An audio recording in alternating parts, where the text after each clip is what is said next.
Good morning and welcome to the NBA Daily.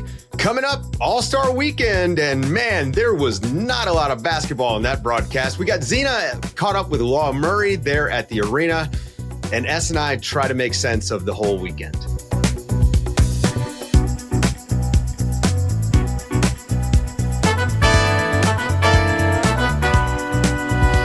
Good morning, everybody. Good morning, Es. Good morning, Kevin Hart. Yeah, a lot of Kevin Hart last night.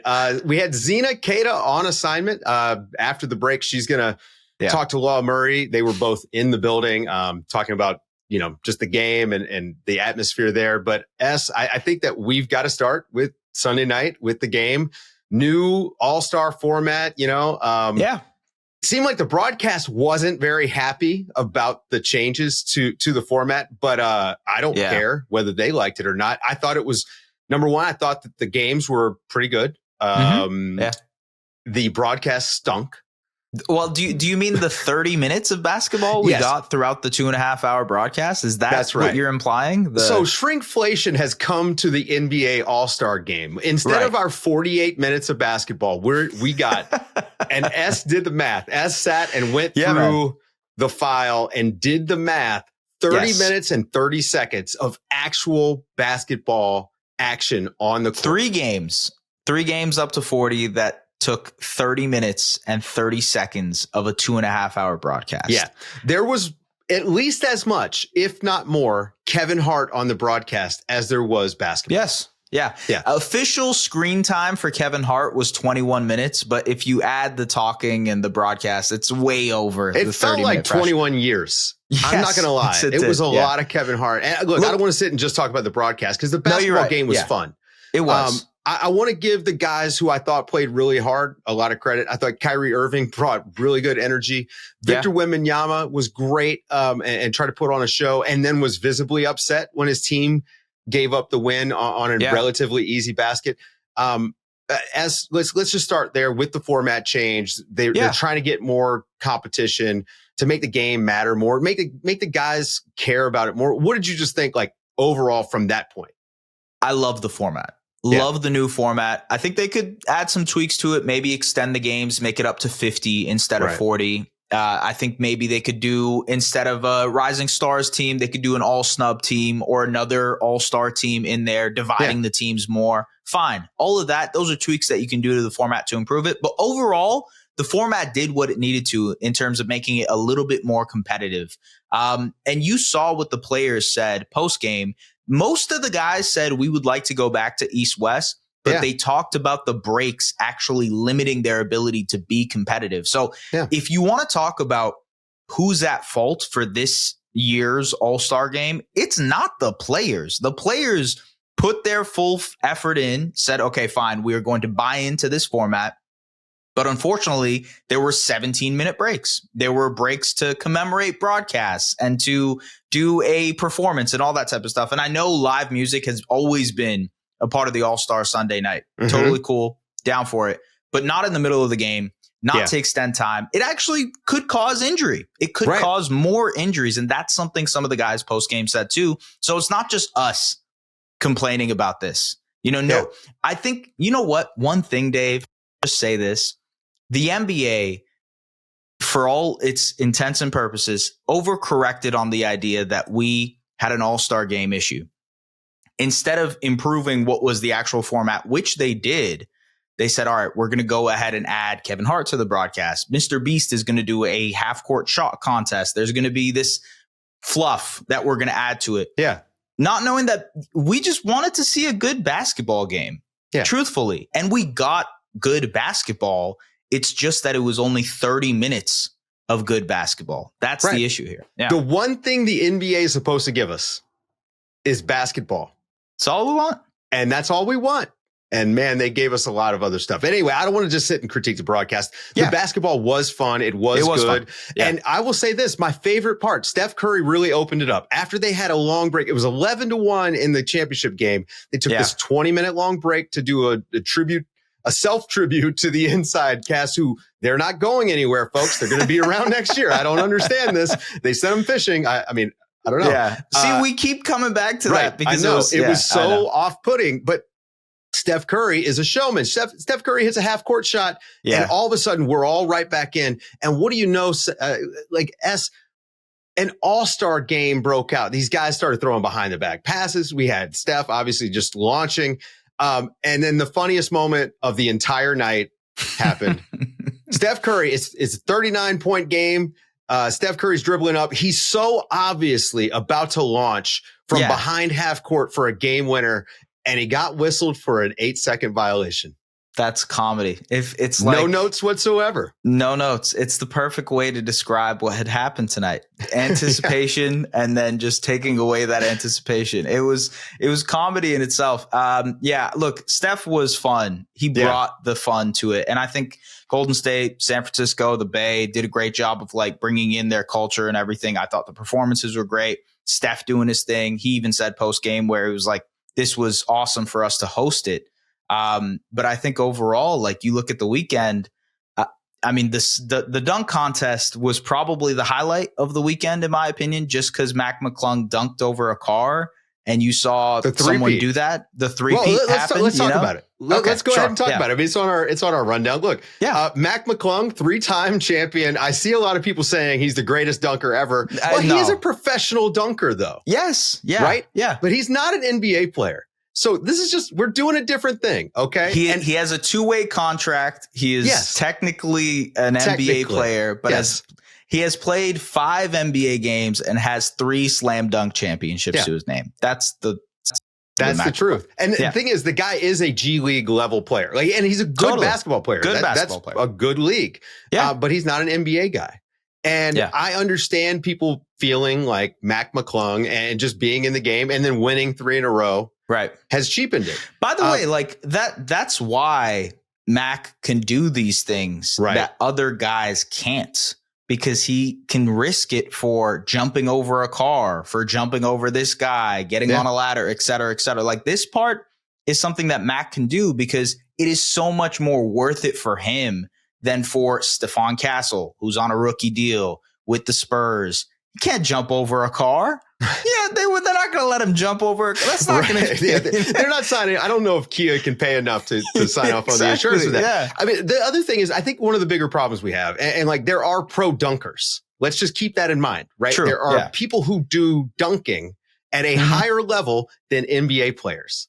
Yeah, I think dunking is too mainstream. Like we just don't care about it as much. Like we become like desensitized to it. Yes. And so when you look at the way McClung won the dunk contest, it's a lot of props. He's jumping over people. He very impressively actually jumped over the roof of a car. Yes. That was awesome to watch a human being do that. And did a reverse, which is crazy. It was sick. But you are looking at a professional dunker, not an NBA player. So to me, like, I just think that we're maybe in a post dunk contest sort of situation here rather than trying to fix the dunk contest. I don't think that there's a fix. I don't even know, like, if you have stars do it, they're not going to do anything new. They got to give people what they want. It's the one-on-one tournament. Everybody wants the one-on-one tournament. We talked about it with Unrivaled. Just did it, right? Doing it successfully. Just bring the one-on-one tournament to the NBA. And I think there's a couple guys who've mentioned that throughout this weekend. Why not? I mean, I think the other thing is it allows them a chance to show off their personalities a little bit. I'm going to make a couple of pro wrestling references here. Okay. Number one, like when you look at the way that the dunk contest has become very gimmick heavy, like I said, props and stuff like that. It's kind of like using like these big spots in wrestling, like a guy, going through chairs.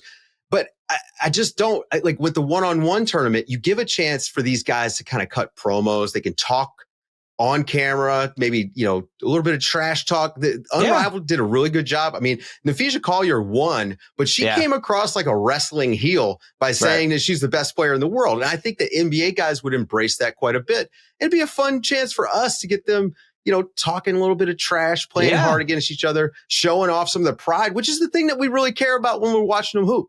100%. I'm with you. I think it's just about getting buy-in from the players. And I think if you get players to sign on to do this, to play a one-on-one tournament, it's going to be successful. Look, the All-Star format, like the All-Star weekend, you don't have to like change the wheel here. You know what I mean? Yes, a one-on-one tournament would be incredible, but for the most part, you can keep things to the tradition of what it usually is, and it typically works. Skills competition, for instance, right? Right. I enjoyed the skills competition when it was actually about the skills of the players instead of the timing. So go back to what it usually was. Or you remember when they did bigs versus guards? Yes. That was entertaining. Yeah. Change it back to I don't know. It just feels like they're trying to do too much gimmicks to each little thing that's happening throughout the weekend. Let's talk about the skills contest. Okay. Yeah. So the Cavs won. All right. Donovan Mitchell, Evan Mobley won. Nobody really cares. Doesn't even matter. Shout out to Cavs fans who want. Yeah. They're gonna hang this banner next to the championship banner if they win this year. Yes. But we got to talk. The Spurs got disqualified because Victor Wembanyama asked the referees about a particular rule, and if they just made attempts without making. Yeah, just throwing the ball at the wall. Exactly. And so, by now, obviously, like if you guys followed All-Star Weekend, you probably saw this.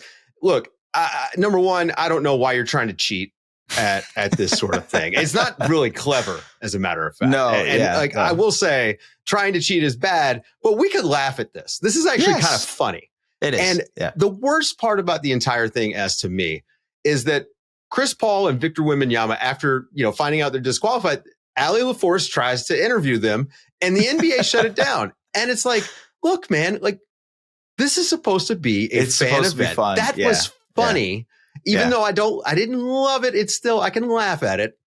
Let them talk. Let's see what the story is. I'm with you. And look, like we still got post-game clips from both of them. Wemby still went on to say it was my Chris idea. Paul got booed and not him, which he's right about, by the way. Which is true. And he said, look, it's my idea. I thought of this entire thing. And Chris kind of reiterated that. Draymond Green said that it was Wemby's idea too. So like we still got post-game clips basically of these guys talking about the situation. But imagine if we had it live when they were realizing that they were going to get disqualified, and the I believe it was like an NBA staff member handing them the paper, reading that they're about to get disqualified. That's funny. That's funny. Good comedy, Yeah, that was one of my favorite moments from the whole weekend. I mean, again, the dunk contest was good. I enjoyed it. I think Stephen Castle, the dunk off the bank shot, the catch off the bank shot, very impressive. Yeah, the little behind the back dunk too from Steph Castle was really nice. Yeah, but Mac McClung, good. Actually, and fun. He jumped over a freaking car. It was awesome. He's, the crazy thing about this is like we now care about Mac McClung because he is a 3-time slam dunk contest champion, right? He has earned the greatest to ever do it. Technically, I guess. Technically, yes. Yeah. But like now it's created this story, this narrative about Mac. If you go to G League games, I was at a G League game like 2 weeks ago watching Mac. The amount of fanfare for him at these games is incredible. Like autograph sessions, players waiting for him. There's fans waiting all around the arena. He is now a celebrity in his own right because of this dunk contest. He's the dunk king. So I guess score of the weekend. I don't know. Give it a scale of 1 to 10. Man. What do you give the weekend? And because fun is all that matters here. That's all I care about when I'm watching anything All-Star related. It maybe wasn't as fun as that Team USA, Team Canada, 4 Nations match, which was awesome. Right. Yeah. I would give this a 7.5. I think it was fun. It was fine. The parts of it that were bad I would blame the broadcast in the NBA. The players were great. Yeah, I agree. I thought the players bought into this. And I thought for the most part, like the NBA got what it wanted from the players in terms of buy-in. And so I would give it like a 7.5 from the actual game perspective. Everything else is a question mark. But I mean, that's something that can be easily fixed. If there's one positive you can take away from this for next year is like, oh, we now know what we need to fix. You don't have to overcorrect it, but you can fix it and take it away and just make it about basketball. That's it. Guys, stick around after the break. Zena caught up with Law Murray, and they had a lot to say about the All-Star game.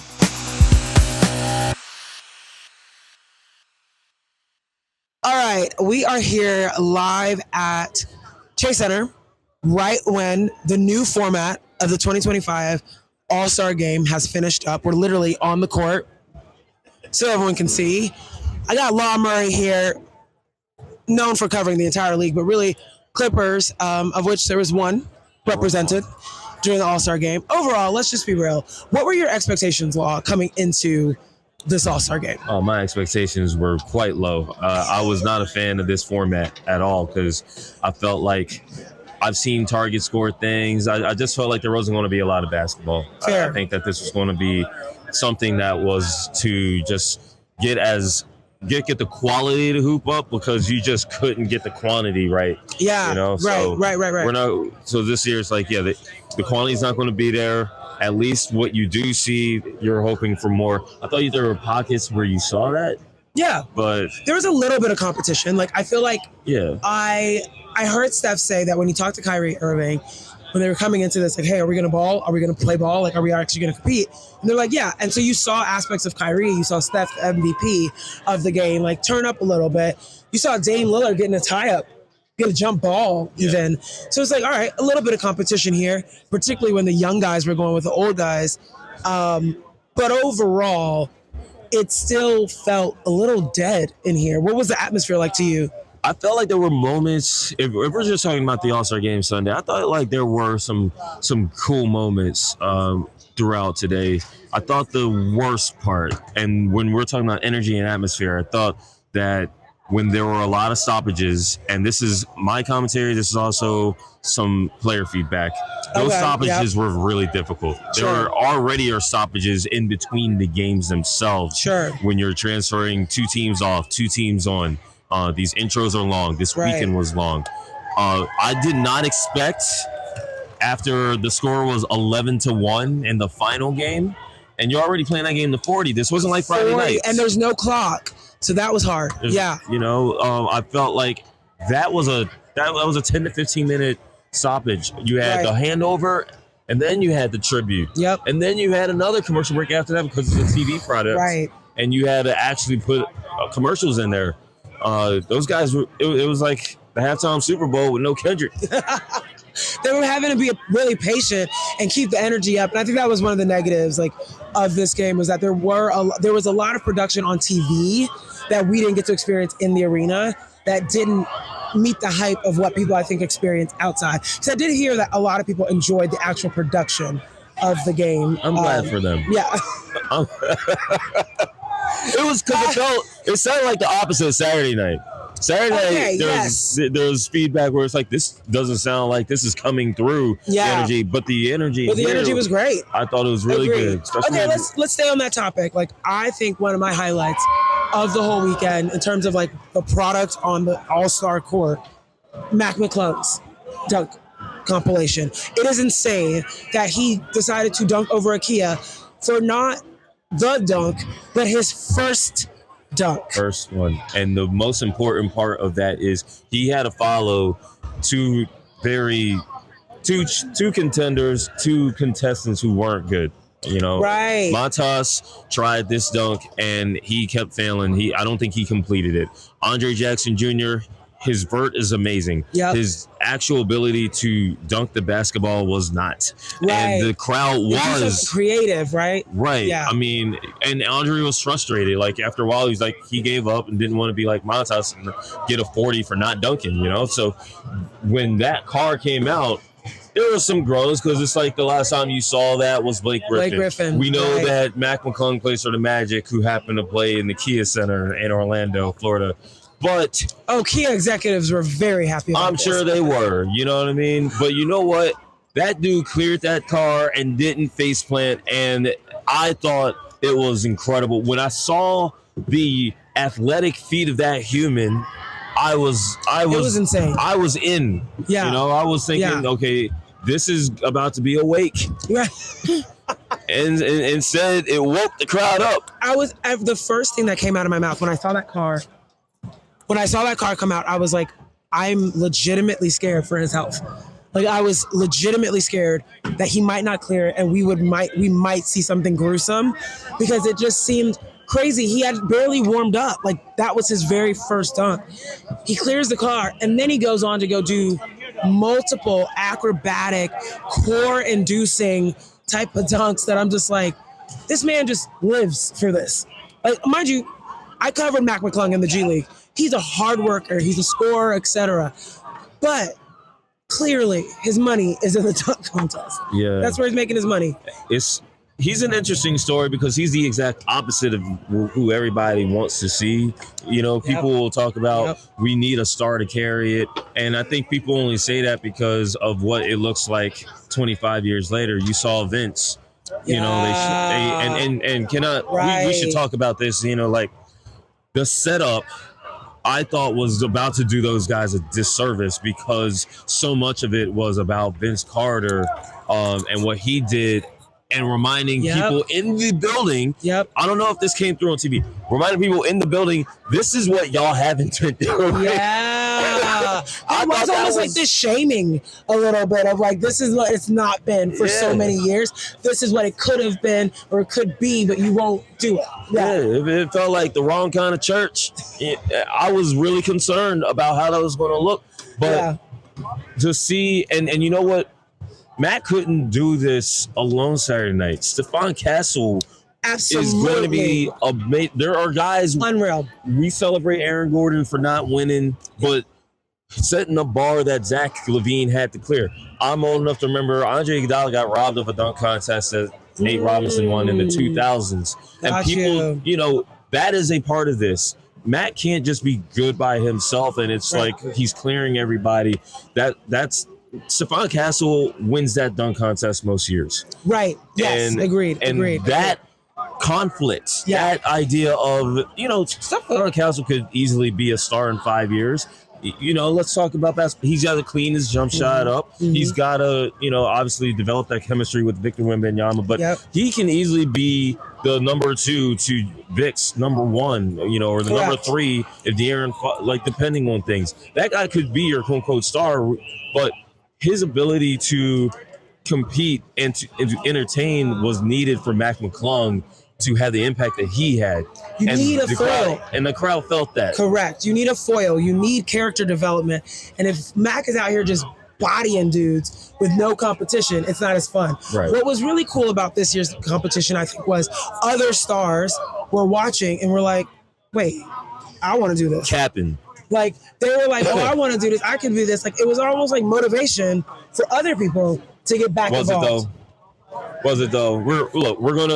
Your phone's gonna remind you that we did this a year ago. You know what I'm saying? It's gonna ask you politely, do you want to see this memory? Right. And we're gonna laugh. You're gonna hit me and we're gonna laugh. Like, okay. I will say this. Shout out to Mac McClung. Shout out to the young guys. They were all young guys. Yeah. Mac was the oldest dude doing it. Yeah. He's been in the year for 3 two-way contracts. You know what I mean? It's crazy. Like, the rest of those guys were. He is now the most winningest dunk contest contestant. I'm not sure what he did it 3 years in a row. Like, there's been a 3-time winner, but he's the first to 3-peat. Oh, okay, got it. Okay, thank you for that clarity. Okay, well, all right, that was my highlight. What was your highlight of the weekend or just today?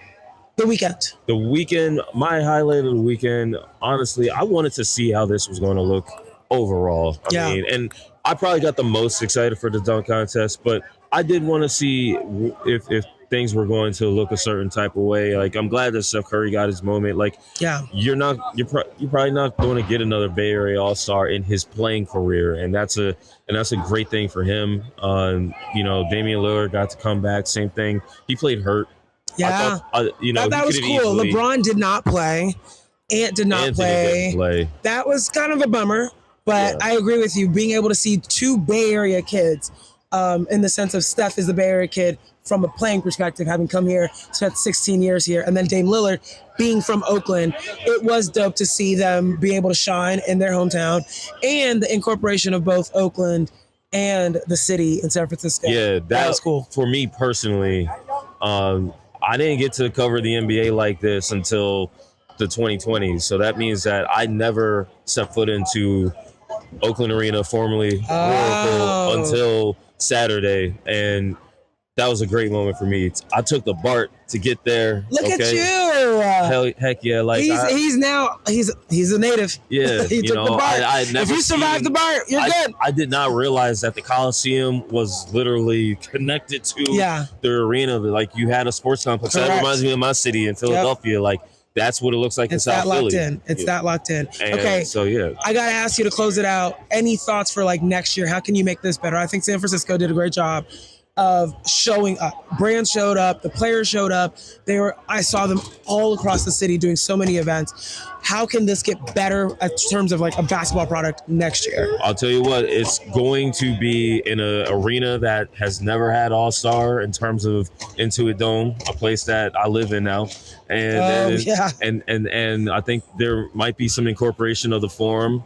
That's going to be cool if that's what winds up happening. That's history. Yeah, that's cool. I think the ease of access needs to be it needs to be able to work for people. Yep. I think LA Metro, if you see this, start stepping up right now, Okay. Plan this thing out. Agreed. And as far as the basketball goes, it's LA. It's a Clippers thing. It's LA, and it needs to celebrate the city and not just the Hollywood part of the city. Sure. Bring some culture, some legitimate culture in, and don't make it a caricature. And NBC, if you're watching this, be ready. People are going to want to see a different kind of coverage. And this is an opportunity to make a great first impression in what might be the biggest event that NBC has before the playoffs. Agreed. Right. NBC's taking it over next year. It's going to be in LA next year. But as of now, we are going to sign out from San Francisco. Shout out to me holding my camera up on my arm for longer than you thought you would. Way longer than I thought I could survive. So, Law Murray with The Athletic, go read his stuff. Thanks for joining me. Thank you, Zena. Of course. That's going to do it for today's show, folks. Thank you guys for listening. For Zena Keita, for Law Murray, for Es Baraheni, I'm Dave DuFour, and this has been the NBA Daily. Thanks for waking up with us.